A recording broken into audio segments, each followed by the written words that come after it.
Que faisons-nous pour savoir qu'est-ce qui se passe dans l'atmosphère pour expliquer les changements climatiques?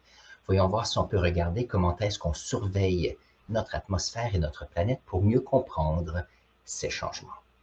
Alors, la première chose qu'on va regarder ici, c'est que lorsqu'on regarde les nouvelles, on parle souvent de la concentration du CO2 dans l'atmosphère. Donc, si on regarde ici, nous avons ici, année 2000, nous avons ici euh, une augmentation de la quantité de CO2 dans l'atmosphère. Et ça, ce sont des mesures que l'on peut avoir, soit par des mesures directes par les satellites et la technologie.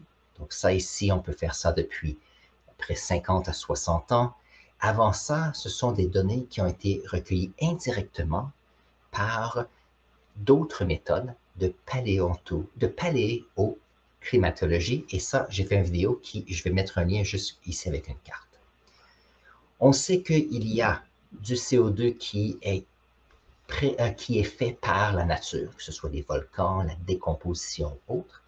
Mais nous savons aussi que les humains, avec une augmentation de la population, on utilise de plus en plus de combustibles fossiles pour nous donner de l'énergie, pour pouvoir fonctionner. Donc, ça, c'est quelque chose qu'on peut mesurer, bien sûr. Une autre chose qu'on peut mesurer, alors ça ici, c'est que, alors je fais ça un petit peu plus petit, ça fait partie de mes notes lorsque je faisais le cours. Donc ici, on remarque ici qu'il y a des températures qui augmentent. Donc ça ici, ça date de 2012, 2015 peut-être, 2018. Donc on peut voir qu'il y a une augmentation de température qu'on peut mesurer. Ça, c'est la ligne noire. Mais il y a aussi les facteurs humains. Augmentation de la quantité de ce que nous faisons, nous, comme humains, bien sûr. Donc ici, nous avons eu une baisse lorsque le coût du pétrole était très, très grand et il y avait moins d'utilisation de celui-ci. Mais on peut voir que l'activité humaine augmente depuis les années 1900 parce qu'il y a beaucoup plus d'humains, bien sûr, et la température aussi. Selon les simulations, on peut voir que si on enlève le facteur ou la variable des êtres humains dans notre planète, on remarquerait que la quantité de CO2 naturel est assez stable et on peut voir qu'il y a une augmentation de la température. Ça nous montre que si on était pour considérer seulement ce que les humains font, ou s'il n'y avait pas d'humains, on peut voir que la corrélation se fait beaucoup mieux. Et c'est ça qu'on cherche en science. On essaie de trouver des corrélations. Autre chose à considérer. On peut remarquer qu'il y a des observations utiles et les plus grandes observations qu'on peut remarquer, c'est sur les parties nord, ici en Amérique du Nord, et voici quelques exemples. Lorsqu'on est dans le nord, il y a une partie du sol qui reste gelée à perpétuité. Donc, pour toujours, des glaces éternelles, et on appelle cela les pergélisols. Par contre, on a remarqué depuis une vingtaine d'années, alors ici on peut voir un chemin de fer, et on peut voir ici comment est-ce que la chaleur a fait fondre la glace sous le sol, et on peut voir comment est-ce que les sols ont changé le chemin de fer ici. Un autre exemple ici, la quantité d'érosion. Lorsqu'on a ici le pergélisol qui est gelé à perpétuité ou toujours, les sols ici étant de la glace, tout est bien contenu. Par contre, si on a une température qui augmente, nous avons des sols qui commencent à dégeler. Alors, qu'est-ce qui arrive? C'est que l'érosion est beaucoup plus facile. Donc, on peut voir ici comment est-ce que l'érosion est beaucoup plus importante ici comparé à ce qu'il y avait peut-être dans le passé. La raison, c'est que ces pergélisols vont fondre. Une des conséquences de cela, c'est que on se retrouve ici avec beaucoup de matières en décomposition qui étaient dans les sols il y a très longtemps. Et ces matières en décomposition étaient gelées. Maintenant qu'elles ne sont plus gelées, on se retrouve avec une décomposition et une création de méthane qui augmente dans l'atmosphère. Et je l'ai déjà mentionné que le méthane est un gaz à effet de serre qui agit jusqu'à entre 22 et 25 fois plus fortement que le dioxyde de carbone. Donc, c'est un cycle vicieux. On a une température qui augmente, on a des pergélisols qui dégèlent, on a une augmentation de méthane dans l'atmosphère, et ça crée encore plus de gaz à effet de serre et donc une température qui augmente. Je sais que j'ai déjà vu quelques articles à certains endroits dans le nord de l'Amérique du Nord et en Russie aussi, où on a ces poches de gaz qui vont créer comme des zones d'affaissement, des marécages. C'est pas bon du tout. Donc ça ici, c'est un exemple. Si on peut voir une couche de glace ici, ça fond. Et on peut voir comment est-ce que l'érosion peut arriver. L'autre chose, s'il y a de l'érosion, il y a l'affaissement, bien sûr, des sols lorsqu'ils dégèlent. Donc, on peut voir qu'ici, c'est des endroits où on pouvait peut-être vivre dans le passé qu'on ne peut plus maintenant. Un exemple ici avec les pipelines, il faut faire attention. Donc, ici, les ancrages sont très profonds dans le pergélisol. Par contre, si le pergélisol fond, la difficulté, c'est qu'on a des difficultés avec les pipelines qui, maintenant, changent de forme et ça met une tension ici et ce n'est pas bon du tout. Donc ça ici, c'est un exemple en Alaska où on a une prairie ici et le fait que ça fond, ça crée de l'érosion. On peut voir les sédiments ici. Et c'est ça que les scientifiques n'aiment pas voir. Parce que s'il y a les pergélisols qui fondent, donc c'est un cercle vicieux. On appelle ça une boucle de rétroaction positive. Il fait plus chaud, les pergélisols se fondent, donc du méthane va dans l'atmosphère, la température augmente. La température augmente, pergélisol part, et il y a toujours une augmentation de plus en plus. Et ce n'est jamais très, très bon. Alors ici, le méthane, c'est un peu le même exemple. Donc ici, on a un exemple de sol avec de la glace. S'ils fond, ça retourne dans l'atmosphère. Et ça, ce sont des observations que l'on peut voir. Ah oui. Donc, lorsqu'on fait la modélisation, je vais parler de quelque chose qui est intéressant. Donc, si on a notre globe terrestre ici et on est pour prendre un point, prenons les maritimes ici dans le nord du Canada, pas dans le nord, dans l'Est canadien, ça peut être en Europe, en Afrique ou autre.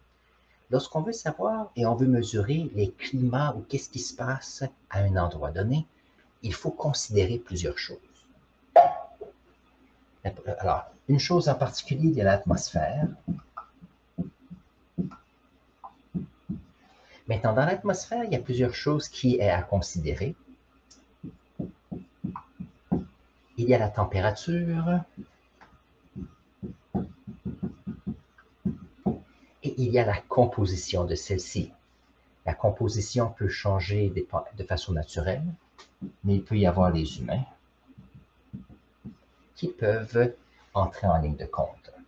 Maintenant, chose intéressante, il y a aussi l'hydrosphère. L'hydrosphère, bien sûr, ce sont les lacs, rivières et les océans. Il y a bien sûr la température, composition, et bien sûr l'activité humaine qui peuvent affecter l'hydrosphère. Maintenant, si on regarde tout ceci, il y a bien sûr le fait que la composition peut changer facilement avec ce que les humains peuvent faire. Conséquence, changement de température. Mais il y a toutes sortes de variables à considérer. Parce que ici, lorsqu'on parle de l'atmosphère, il y a les vents qui peuvent affecter tout ceci. Mais chose intéressante, les vents sont, lorsqu'on parle des grands vents, des grands alizés, ils sont influencés par l'hydrosphère ici.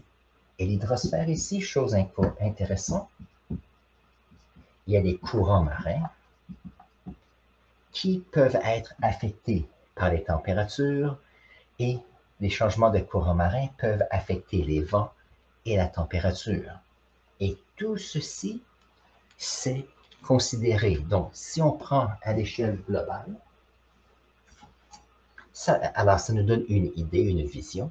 Par contre, lorsqu'on se rapproche à un endroit spécifique, il y a ce qu'on appelle la géographie qui peut changer. La géographie physique peut changer. Comment est-ce que La composition peut être, les montagnes peuvent affecter les vents peuvent changer toutes sortes de choses. Donc, lorsqu'on parle de climat, il y a un paquet de variables à considérer, des variables que l'on peut penser et d'autres qu'on n'a pas encore réalisées, comme j'ai mentionné. Composition ici, si la température augmente, il peut y avoir plus de méthane dans l'atmosphère.